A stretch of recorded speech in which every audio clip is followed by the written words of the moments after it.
Interrompemos esse podcast para perguntar: quem você quer ser? Designer, engenheira, pedagoga, administrador.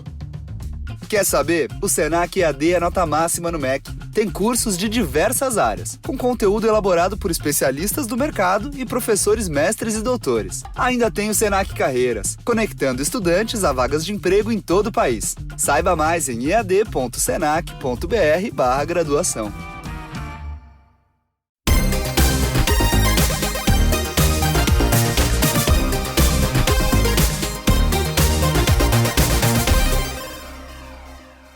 Hello, fellow gamers! Welcome to the Video Gamers Podcast. We are three lifelong gamer dads, and since it's Thursday, that means it's time for This Week in Gaming. I am your host, Paul, and joining me, he has been busy running around with a god in the form of a fox, fighting against all the other old gods. It's Josh. What am I the god of, is my question. Yeah, I want to know too. I would be the god of mirth. The god of mirth? Mirth is a word that we don't use very much anymore. For our listeners who don't know what mirth means, why don't you let them know? Oh, mirth? Yeah. So mirth is a word in the English language that mirth stands for amusement, especially as expressed in laughter. Okay. Really? God, you definitely did not just Google it. That was the fastest Google's an amazing thing. What a time to be alive. Yeah, very nice. I feel like that would fit me. Amusement. There you go. I'll buy it. I like it. And then joining Josh and me, he is eating some delicious pierogies with his angry clone. It's Ryan. Pierogies, more like pernogies. Oh boy. Ryan and I have eaten a lot of pierogies together. We've got a lot of Polish relatives, so We're Thanksgiving connoisseurs, always, if you will. What? Okay. Yeah. Now, for somebody that's ignorant, a pierogi is just like a pastry, right? With stuff in the middle of it? It's not a pastry. Okay, how is it? Okay, it's not a pastry? Like, isn't it an Imagine- empanada? Like, isn't it like an empanada It's not- or a No. like a meat pie or something like that? No. Empanadas are deep fried and like meat pies are baked. Pierogies, it's closer to like a ravioli. You make a dough, it's stuffed with mashed potato, maybe onion or cheese or garlic, and you either boil it or you boil it and then pan fry it to get a little bit of color. It's lots of closer butter. to a pot sticker than it is like Oh, I mean, okay. anything I you like, mentioned. I like that's really okay. I mean, They're I like so pot good. stickers, so but But imagine it's made by the whitest people and they put no spices or seasonings in it. sounds It's pretty terrible. bland, to be honest. I was gonna say when I heard mashed potato raviolis, that's kind of what my brain Yeah. went to, and that does not sound very good. Oh, dude, they're so good. My grandma used to make them every Easter, and they were so good. I feel like I always had to zhuzh them up a little bit. Lots of butter, throw some slices of onions in there. You gotta get a little bit of extra flavor in there. All right. Well, before we get down to our news of the week, friendly reminder to everyone to rate us 5 stars on Apple and Spotify. Make sure to smash that follow button and come check out support options on Patreon at multiplayersquad.com. That'll unlock sweet perks like bonus episodes, etc. All right, fellas, for this week, we're doing something slightly different than what we usually do on Thursdays. We usually only talk about gaming news, but the Steam Next Fest has been going on. We thought it would be fun. Give a whole bunch of game demos a try. All of us have kind of, I think, played anywhere from like 4 to 8 demos. And we thought it would be fun just to get together, talk about some of those games and our experience with it. But before we do that, let's talk about the only news story that we're going to talk about this week. I know it's already a little bit old, but we have not yet talked about the Dragon Age footage that we got to see the day after the horrendous trailer at the Xbox Games Showcase. So even though it is a little bit older, what's your guys' impression of it now that we got to see like a good 20 minutes, or I don't remember exactly how long it was, 15-ish minutes of Dragon Age Veilguard footage? I want to know how Paul feels about this first. Why don't you go first, Paul? So for people that may not know, Paul is the resident Dragon Age, is one of his favorite game series of all time. Yep. I have played Dragon Age. It is definitely up there for me. I mean, I loved all of them. It's right up my alley as far as gameplay and settings go. But Paul, I would definitely defer to Paul as like, this is your series, Paul. Like, you know, And when Paul saw the very first cinematic trailer, he had some choice words to say about it. And then I said I was mad. Paul was mad, which we don't see very often. Very, very rare to see angry Paul. But the thing was that was literally the day before the gameplay reveal showcase was coming out. So then that came out where they showed off. It was a solid like 15 to 20 minutes of gameplay in game, and I was curious to hear what Paul's thoughts on that part were, because I have my thoughts on it, but I want to hear from our resident expert on what he thinks. I will say I feel better after seeing it as opposed to the first teaser trailer, but I will still say overall I'm a little disappointed. There are some things in there that I liked quite a bit, and there's other things that I don't like at all. So I was writing notes in real time just while watching it, and I only jotted down like 7 things here. But here's just what I wrote down over the course of the video. Okay, same emotional responses and dialogue wheel. That's exactly the same as it was in Inquisition. They haven't changed it at all. I wrote down you can still pause combat, which we assumed would be the case. And then I wrote down, why did we add dashing? I feel like they're trying to make Dragon Age combat more Souls-like, because we've never had to dodge abilities and get out of the way of telegraphs like on the ground. There's a lot of that now. I wrote down, this reminds me a lot more of Dragon Age 2 than Origins or Inquisition. And then I wrote down, Soulless Shattered Bianca with like 10 exclamation marks. Big deal if you're really into Dragon Age.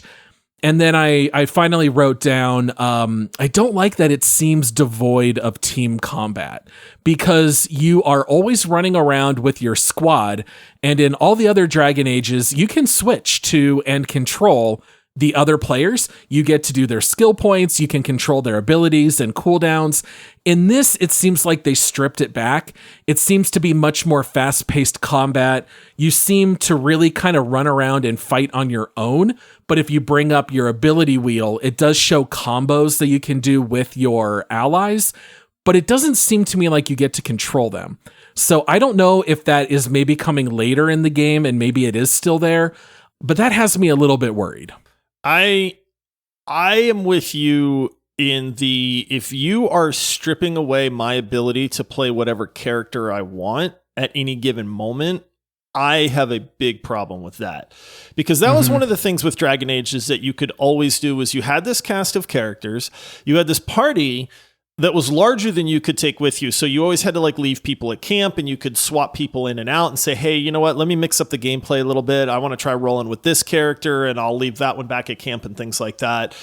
And for somebody like me that always kept the gameplay fresh, because combat felt different. You had this new character with you that had new abilities and things like that, and they'd have comments and, you know, dialogue options and that sort of stuff. And if you have stripped that away, man, what are you doing? You know, like, I like action combat. So for me, seeing the combat in this game, I thought, this looks pretty fun. Like, I'm not opposed to this necessarily. And maybe you can switch characters, but they didn't show any of that in this first 15 or 20 minutes.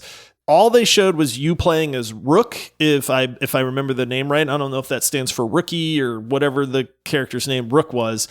But then you are fighting, you know, where it's like you see your teammates, you know, and he's shooting Bianca at the Pride Demon, I think is what they showed, as far as like a little mini boss fight. And, you know, you got your other, I don't remember the character's name at this point, but the sorceress lady with the little ice wand, she was shooting stuff, and it's like, okay, cool. And I like the combo idea. And Rook has this like lightning fingers ability or something like that, shocking fingers or something that he used a few times. But what if I wanted to switch to the other character?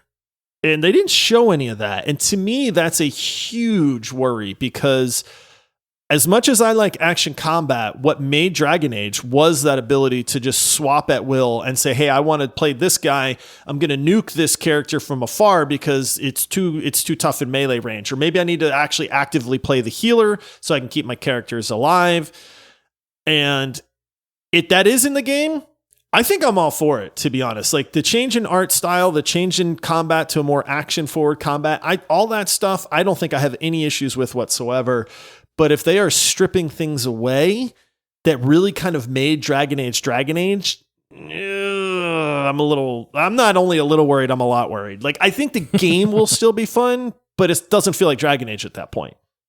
Oh. So Ryan, you haven't played Dragon Age. What are your thoughts after watching this?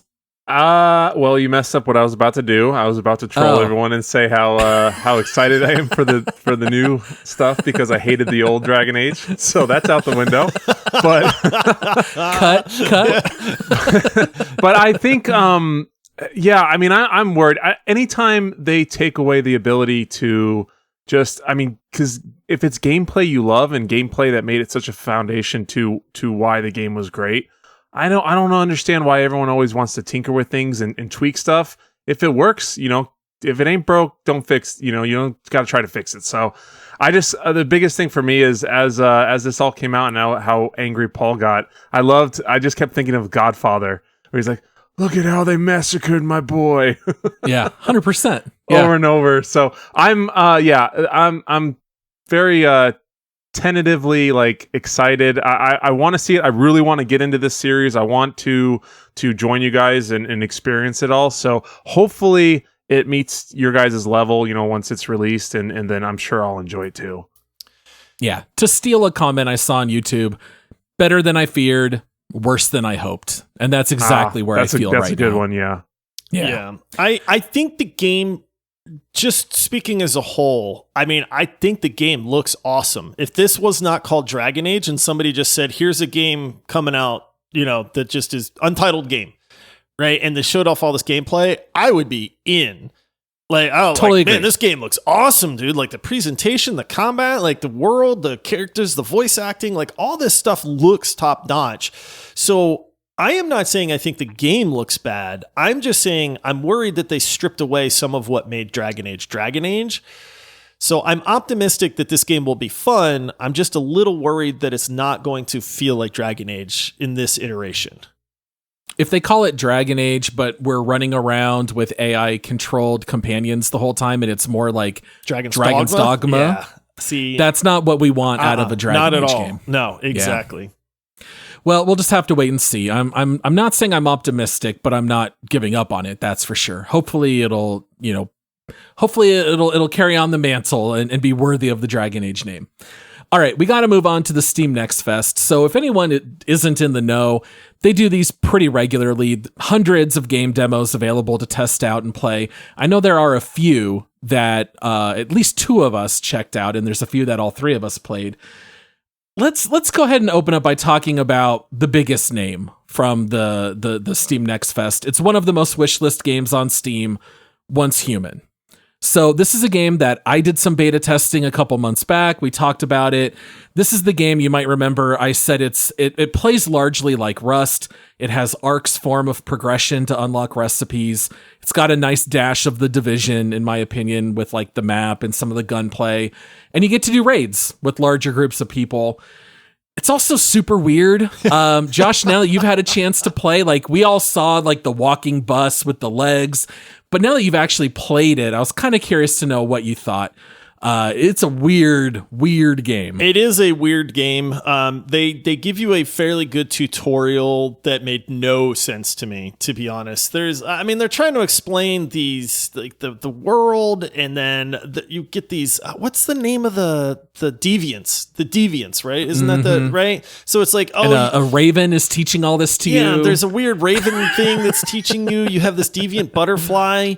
And I could not for the life of me figure out why I couldn't use this butterfly's ability, because apparently you have to put it in this containment thing, not keep it with you. If you keep it with you, you can't use it. But if you put it in this containment thing back at your base and then sync up to it, now you can use it. And like, then there's this weird anime girl that, of course, has a blindfold over her eyes because that's what people do, and like nobody likes to see anymore. What's up with that? Have you looked around? There's buses walking. Yeah, I mean, it's just bananas. So you're in this weird world, and I'm like, what is this game, man? Like, what the heck is going on? And then it finally lets you go. And that's when I was like, Okay, this is kind of like Rust, man. Like, now you're talking my language. I'm building a base. I'm scavenging materials. Ooh, look at this. I'm scrapping them for stuff. And, oh, look, there's a guy running by. I tried to pop a cap in him, and it's a PvP server, but apparently I don't know if you have to be a certain level or what, but so I couldn't kill that guy. He probably would have wrecked me. I'm going out on these missions to go look at this other base. The game's directing me on stuff. I'm chopping down trees. I'm punching rocks. And I'm like, dude, this game is right up my alley. And I think I even mentioned it to you, Paul. I said, this feels a lot like Rust meets like Ark. Maybe like, I mean, we like survival crafting / exploration games. And this game fits all of that. The shooting felt good. Tons of options as far as building goes. The world's beautiful. There's like some competitive nature. I was running around this town with other players, and like we were racing for these like treasure chests that would pop up. And if they got to it first, they got to it first kind of thing. And I was having a lot of fun, dude. I'm going to be honest. I really was. The only thing that put me off on this was I just went, dude, this game could easily consume like 50 hours of my life, and I can't put 50 hours into a demo right now. Well, that leads to a good game typically. If you're able to get that out of a demo, it's not just something quick that you get bored of, and you're like, oh, okay, I'll see what else they come out with. But I mean, if you bring up Rust or Ark, and then The Division, which I love survival, I love crafting, and then I love good kind of crazy gameplay with crazy worlds. If you want to get weird, I love it. Let's get weird. So buses walking around, crazy creatures, just the mystery behind things. So, and then just a crisp gunplay with a good shooter, like that's all the things that I love. And then if we can do that together, sky's the limit for me. So I'm stoked. I'm excited to see. And like you said, with how much you get out of the demo, that bodes well for the actual game on release. It has really fun progression, in my opinion. So basically, you do anything in the game, they give you like points, basically, and then you have this little logbook. I forget the exact name for it, but as you complete certain objectives, you get to click it, and it gives you like different rewards. And next thing you know, you're crafting in the beginning pistols, but then later you're crafting these assault rifles, and everything just gets bigger and better. And it's a really fun gameplay loop, in my opinion. I think it'll be a lot of fun for us to all play together. I'm hoping we'll have a chance to deep dive it, but we don't know. The rest of this year is just so jam-packed. Yeah. I will say one of the things that I really liked was the boss fights. The kind of tutorial, this gigantic creature with a radio tower on his head, like climbs out of the ground. This dude's like freaking 10 stories tall, and he's lumbering towards your base, and that's like, oh, you have to defend the base, and there's with your crossbow. You have machine gun platforms like on your base that are just wrecking things, and then you have this little crossbow that you're shooting at this gigantic 10-story tall creature. I'm not sure you can fail it, because like that point I was trying to figure out my keybinds and stuff like that, and it was like, what the heck is going on? But like, just the fact that they had a 10-story tall creature that climbed out of the ground, that had a radio tower as a head, that was lumbering towards my base, was like, yo, like, this is kind of cool, man. And there's long boss fights. And I love the fact that it's so gunplay forward, because with Rust and Ark, sometimes the lack of fighting can get in the way. This game's got a lot of enemies and a lot of guns. You can do a lot of fighting. The one thing that's interesting is I did notice that they removed the player left notes. They used to have those like you would see in the Souls games. Oh, really? Yeah.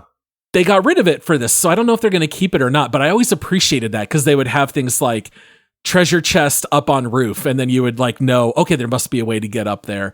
But yeah, Once Human, I think, is definitely worth keeping your eye on.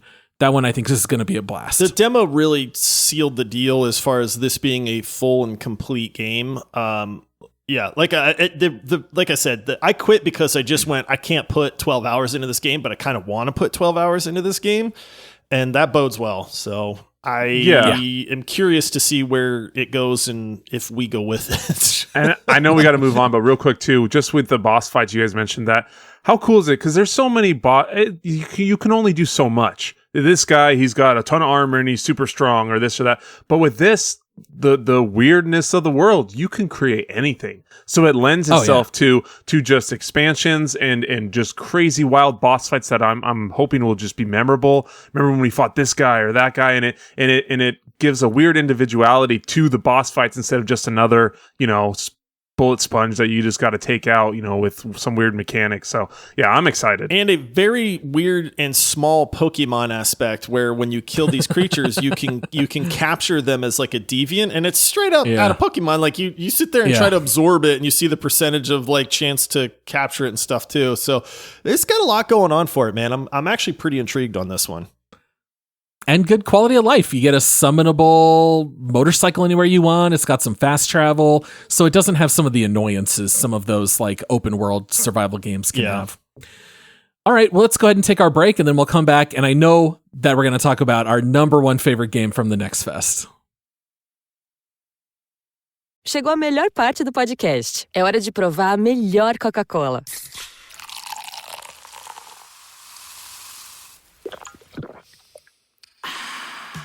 A Coca-Cola sem açúcar. O sabor irresistível da Coca-Cola, sem açúcar e igualmente refrescante. Coca-Cola sem açúcar. A melhor escolha.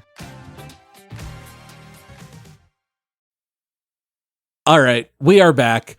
Guys, I'm pretty sure we all feel the same way. Hopefully I didn't give a false tease right there. Did all of us think that the altars is what stole the Next Fest? Why am I thought here? it was incredible. Why'd you bring me here? What am I, just some Why tool? do you look like me? Let me just feed you some pierogies. And then Everything's all better. Oh, it's good. I got some pierogies. We're good. Okay, so this is pretty funny because I remember, Paul, you were the first one to play this game, and you went, I love this. I love this so much. This is 100% my style of game. I can't believe how 100%. good this is. It blew me away. And then you were going, Ryan, I can't wait for you to play it. And you kept saying, Josh, I'm not sure this is your kind of game, which is fair. Yeah. Dude, I don't know what magic sauce the Altars has going for it, but I was enamored with this game instantly. And I loved every aspect of it. And this is normally not my type of game. So I don't know. That's a testament to how well this thing is done, man. But, the alien world that they put you on, this crazy gigantic wheel of a base with like all these modules in the center part of it, the aspect of going out into this alien planet and wandering around and foraging for stuff and then coming back to the base and building new rooms and new technology and having to build things and craft components or gear that you can use and stuff like that. Everything about this freaking blew me away, dude. I cannot wait to play this game. I don't know if we had plans on deep diving this one or not, but I am more excited about this game than anything else that I played in Steam Next Fest. Oh, yeah, dude. All I've wanted to do since I played it was like, I want more. It's just an itch that I can't scratch because I'm like, I just want more of the game. It's so cool because, I mean, a lot of them are, you just get thrown in this world. It's kind of bright and sunny, and you got to go through this kind of open land to start getting your materials and craft.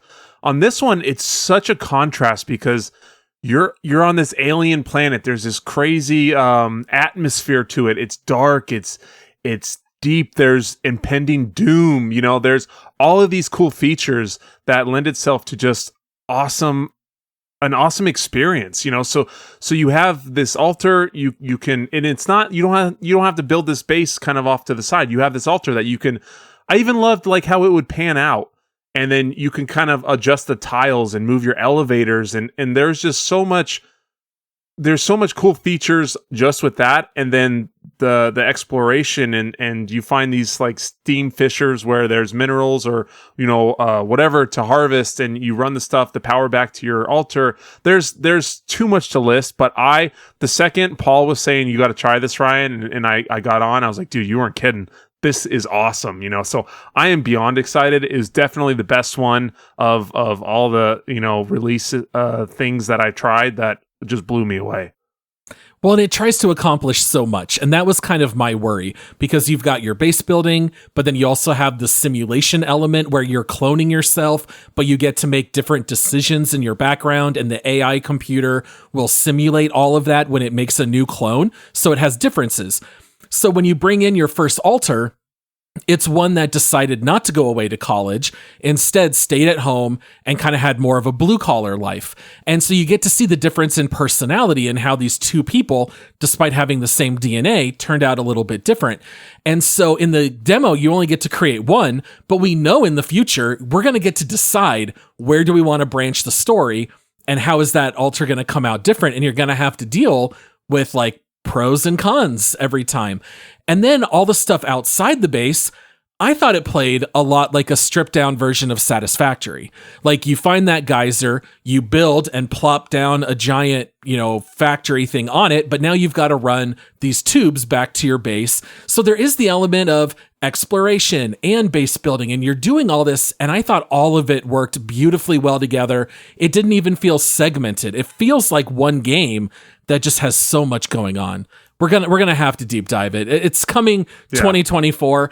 I'm a little dubious because there's still no date. I would not be shocked if it goes into next year, but I hope we get this sooner than later. Yeah, I'm with you. The presentation on this game was second to none as well. Everything in it was top notch. Like you said, Ryan, even when you zoom out from your base and you're seeing the different like modules that you can pick and move around, so you can design your base kind of how you want, which includes needing elevators to go from one floor to another. Like even that part was just so well done. I was just like, dude, I just want to stay on this screen and like start tinkering around with moving these rooms around and stuff like that. Then when you create your altar and then you start talking to him, this is its own like kind of game in itself because this guy hates you. You brought him to life to work for you. I made him so mad. Yeah, exactly. Yeah, and he's stranded and you're going to die. Like that's the whole point. You have like, dude, we have 4 days to live. You better help, And he's like, what the heck, man? Like, why'd you do this to me? So I really, really enjoyed everything about this game, man. I really liked the lifeline and just going into that and then clicking down the dude's life and the major moments in his life. Like even that, the storytelling in that was phenomenal. I mean, you had a little static screen with like a neat hand-drawn kind of graphic and then just one paragraph of like what was going on in this guy's life. And it tells the story over, I don't know, probably like 15 panels or whatever like that. But then when you make your altar, you see the branch and now you see how the life kind of differed. And I had fun just reading through all that stuff, man. So I'm 100% in on this game, dude. Well, you're reading through it and then as it branches off, cause it's so dramatic and you feel like you dive into it and then you go, he didn't go to college. Oh, he stayed with mom and he kicked dad out. You start acting like it's your own personal life. Like, oh man, that's crazy that he chose to do that. And look where he ended up, So yeah, all the gameplay was awesome. And we got one clone out of it. So imagine when we have a full base of all the different guys and trying to manage it. There's just, my expectations are pretty high for this one. Totally agree. Same with me. All right, we got to move on and talk about another big title, Flintlock: The Siege of Dawn. We've talked about this one as well. If you guys remember, this is the game that IGN called God of War and Elden Ring combined, and they also said it was the best thing that they saw at Gamescom 2022. So very high praise coming from them. It's a fantasy action RPG. It's third person. You're basically out for revenge to kill the old gods and save all of mankind. It's got Souls-like combat with melee weapons. You do get some limited firearm usage. There's brutal executions. I know all three of us played the demo. Do you guys feel like it lived up to IGN's hype? Because I was a little more mid on this one. I didn't think it was bad, but I did not love it. No, I definitely, if they're comparing it to Elden Ring and what did you say, God of War? And God of War combined. That's pretty lofty praise there. So I enjoyed it. You can definitely see the Souls elements to the combat. I was definitely immediately frustrated because I'm not a big dash roller type guy, and so I just want to come in there and use effects and moves and crazy stuff. But I was really excited on this one before. I wanted to see how you could traverse the land. I love the idea of that kind of portal thing you can go through, which was neat. It felt just a little clunky, like I just, that's the kind of feeling that I got to it. It wasn't very smooth and streamlined as I'd wish it would be, but I did enjoy myself when I played it. I thought there was features of it that were neat. I liked and I know you love these, the little quick time event when you're loading your musket. Where you can active reloading. Yeah, the active reloading there.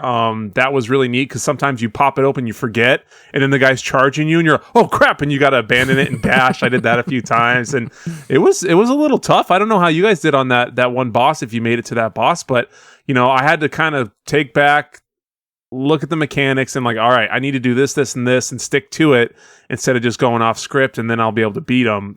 But yeah, overall, I thought it was a good demo, but definitely didn't live up to that hype.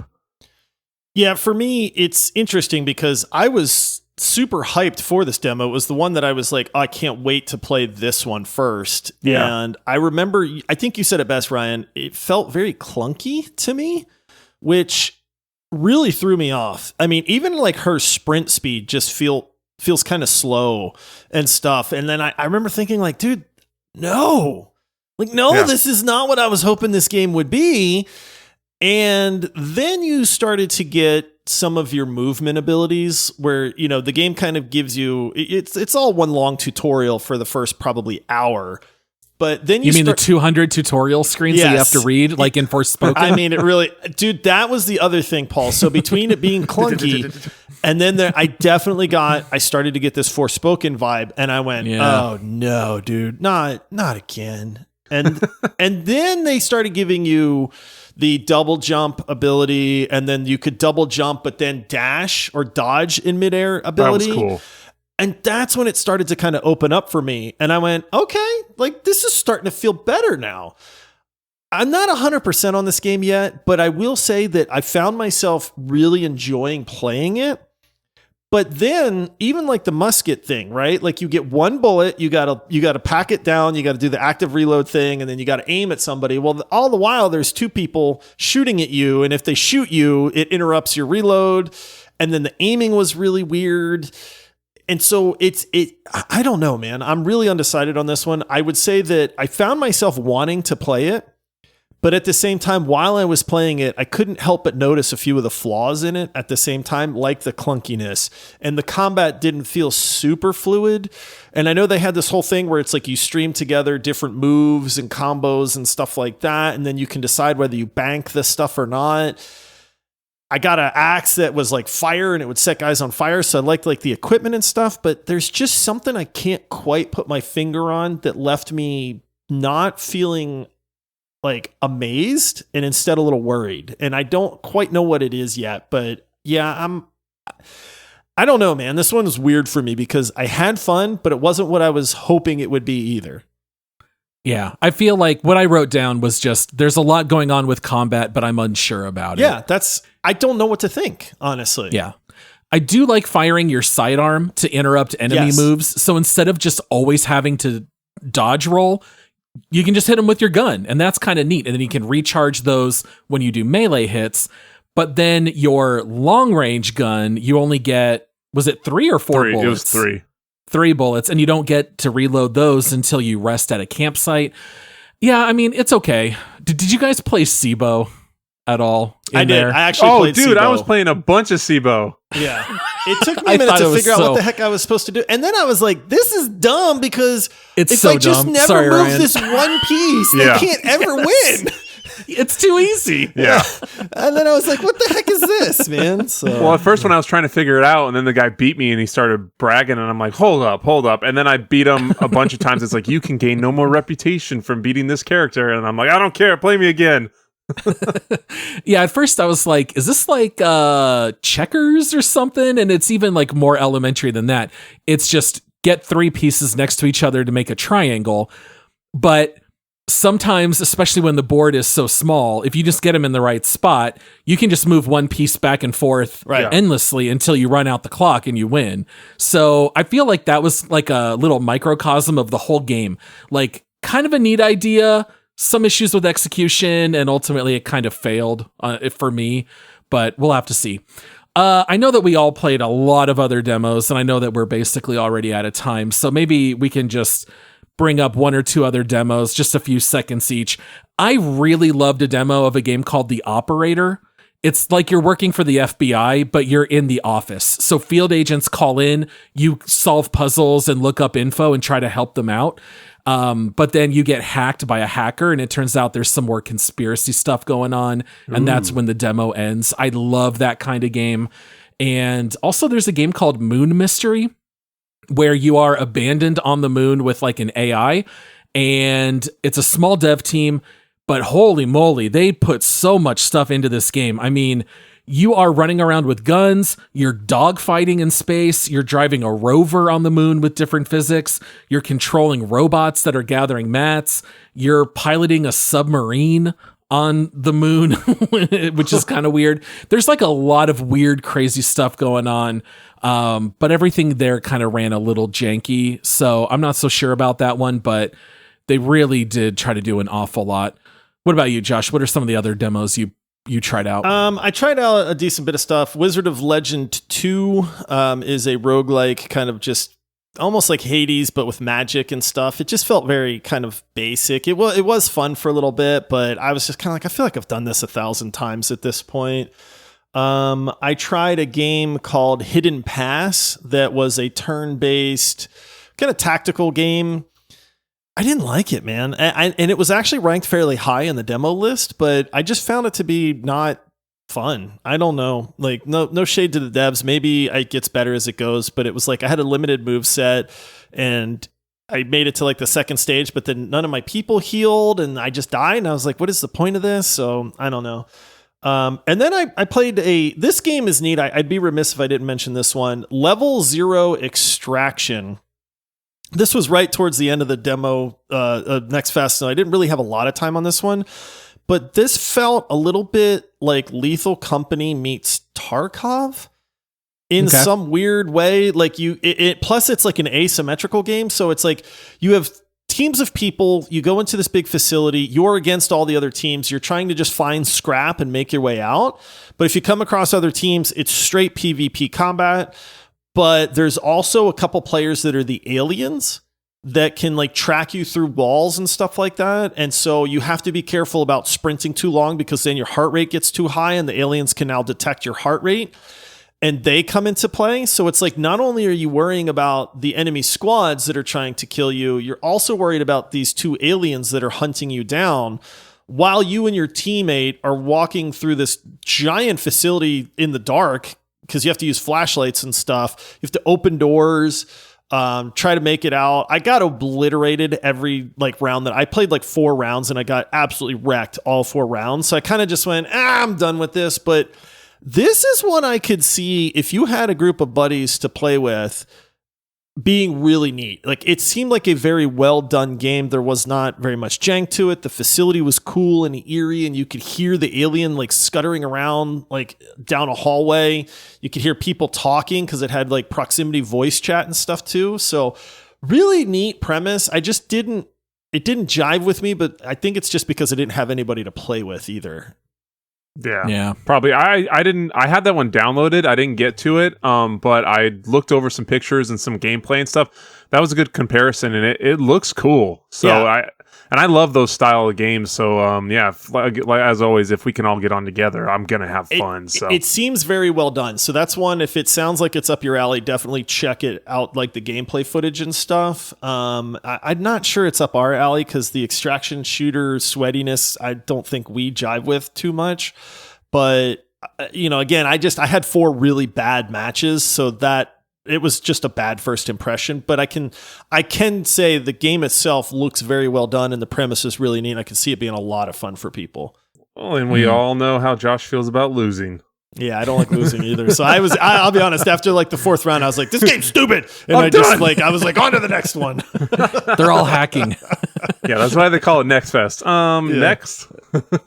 I played quite a bit, obviously. The 2 that I want to talk about, Lindworm is a game that we actually, the dev actually reached out to us, and I've been talking with them. I'll go onto their Discord and see how the kind of development's going and everything. Really cool guys. I forget if they're like out of Germany or something, but it's cool. It's this almost looks like a Diablo style game, but it's got a jump, which is really, really cool. So as you're cruising around, you can jump through. Definitely in alpha phase. There's some weird things, a couple little glitches that I ran into. And one thing that really threw me off was you could hear your sword slash or your weapon slash, but you didn't hear any impact or damage.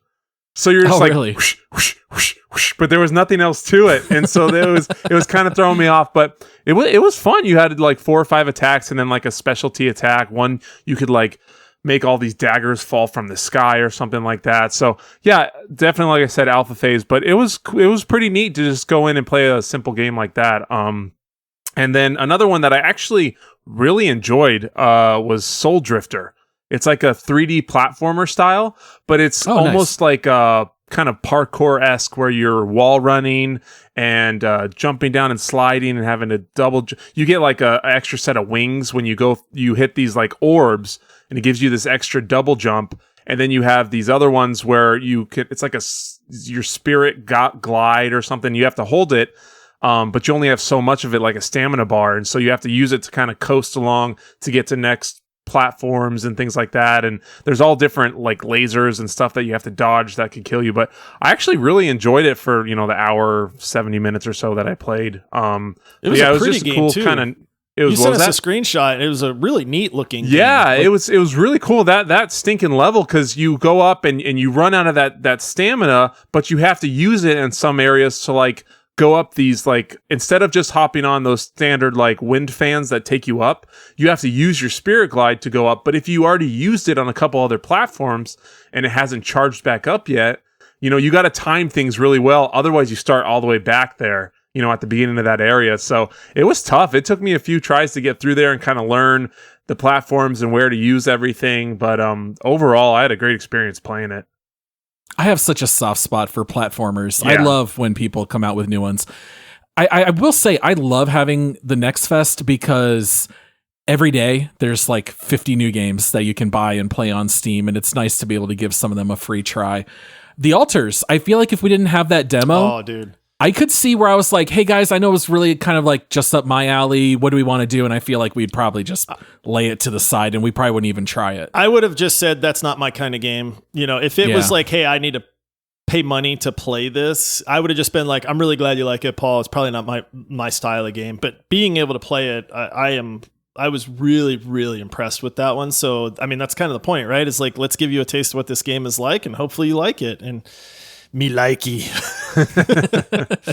Yeah, game demos, I think, are like necessary in today's gaming market for sure.